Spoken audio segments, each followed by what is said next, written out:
in review, for the last 3 years, I've been working with cure violence, violence interrupters, people who have once lived that life on the street and turn their life around, and then they go back on the street and intervene on potentially dangerous situations and make sure that the gun violence stops through conversation, through different ways of engaging those highest risk youth. And so what I did was, I hear throughout this time, about 15 years I've been dealing with gun violence in New Orleans, and the big question people always have is, how do you stop someone who has nothing on their mind but violence, right? How do we stop that? It seems inevitable that they're just going to go and do it. And so I have these living examples of people who have turned their life around, who have left that life of violence and found a path of peace. And not only did they do that, but they are courageous enough to go out on the street and engage with those people who were like them, and find different creative ways to combat that need for revenge or retaliation. And so what I want to do with this art project, I wanted to lift those guys up who I've heard stories of. I've had the fortune of being involved with Cure Violence since the beginning, when it was known as Ceasefire or Stop the Shootings. And so I've got to know a lot of the guys who I paint over the years, doing activities, going out to lunch, all sorts of stuff. And, Nick, I've known from way back when. In fact, I was just thinking about this on my way over here, and now I see it right in front of me. We had a big paint party, and we were engaging some of the youth there on Friday night. And I remember Nick was there just absolutely engaged with this painting for like 3 hours. It was like from 6 to 9. I mean, and then he went and worked on it afterwards. And and here's the actual painting that he was actually doing with it. He was sitting there with his thumb and he was making all these prints, and he was just like, just absolutely engaged with the whole process. And so, he's always had that creative mind, and that's why we've always kind of engaged, And so, when I sat down with him, what I always do is I always ask a question about, their life, their life story.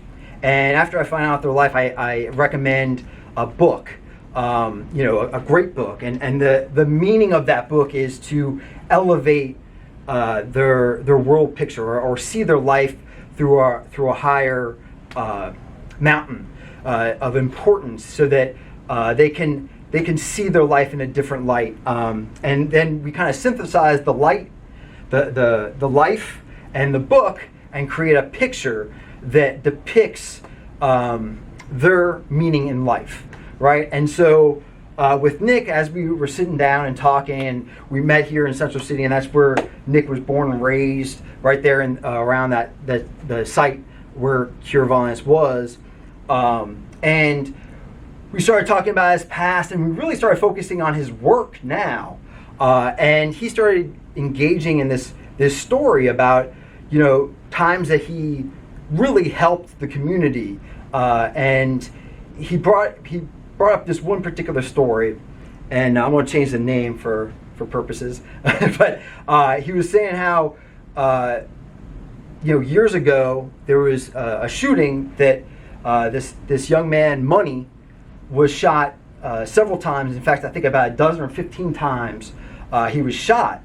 And there was whisper on the street that he was going to retaliate. And so Nick was working for Cure Violence, and he hopped in his car, and he drove over where Money spent his time, and he saw Money on the stoop there.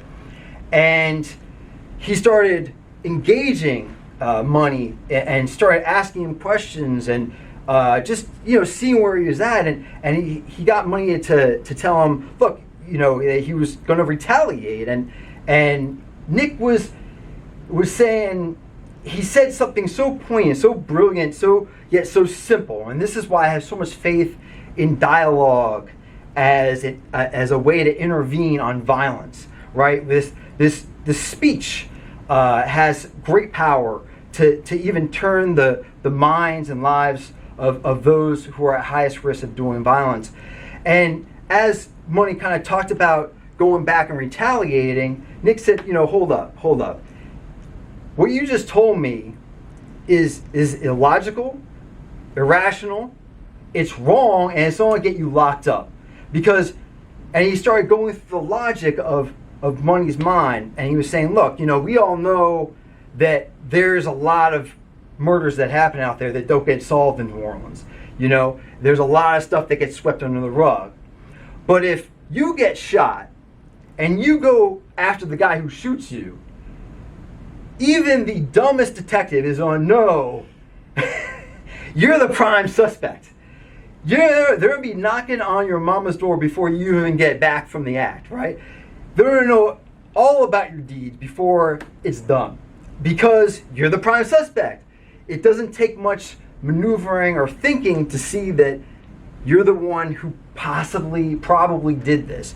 And so that, although it was a simple logic that we all kind of knew, right? It was the fact that Nick was there telling it and preaching it and teaching it right then and there to make Money aware of the situation. That was like Money got stung by a bee all of a sudden, and he just got shook. He was faltering in his logic. He was sitting there with just blood red in his eyes, and he was thirsty for that murder. But this logic came in and intervened, and all of a sudden he was seeing things differently. So in that pause, Nick took him up, and they started engaging in a talk, and they went and they drove around the city, and they started talking about growing up in a city and the different things they do and different culture things. And all of a sudden that violence went away from Money's mind, and he started seeing things, different paths that he could deal with this anger and this retaliation. And Money's mind was changed that day, and since then he's really kind of gone on to change a lot of things in his life to get out of that life. And it was because of Nick's intervention.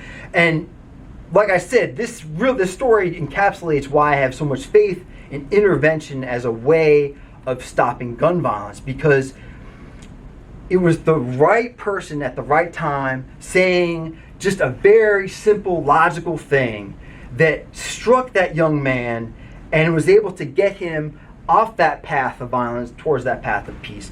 And so what we ended up talking about, what we ended up reading was the book of Proverbs. And it is my favorite book in the Bible. When I was an atheist and I hated Christianity, it was the first thing I started reading because it was philosophic and it was poetic. And you have this wise king, one of the wisest ever. And he's also the richest man of the time. And he starts talking to the young men, his son, about the ways of the world, about wisdom. And he's not just giving him kind of fluffy airs, right? He's not just giving him poetic phrases, but he's talking about real stuff. He's come down from his throne that day and decided to talk to his son about sex, about women, about wealth and money and drugs and alcohol, all sorts of things, right? So he got real practical, and he was able to really talk about that life, about the best life that this young man could live. And that reminded me so much of this situation. And so what we're going to do here is we're going to unveil this painting. And the idea behind the painting is it's two parts. One part is Nick, and the other part is Money, who has yet to pose for everything, but it's going to happen. It's going to happen. This is going to be a very long project, but we're going to get it done. And it's going to be in that moment of intervention where Nick came on, started telling him wisdom, started telling him Money this wisdom. And what it reminded me of was this king, the king in Proverbs. And so Nick is dressed like a king. He's dressed royally. He has nice, you'll see. Yeah, there we go. And as far as the posing goes, it's Nick just emerging from the dark and into the light. And that's what you're going to see, is you're going to see that moment of epiphany, a moment of enlightenment where light comes down, and you're going to see this man in full light, illuminated with wisdom. And what I call this is when wisdom intervenes. 2, 1. Legacy of Central City. Oh,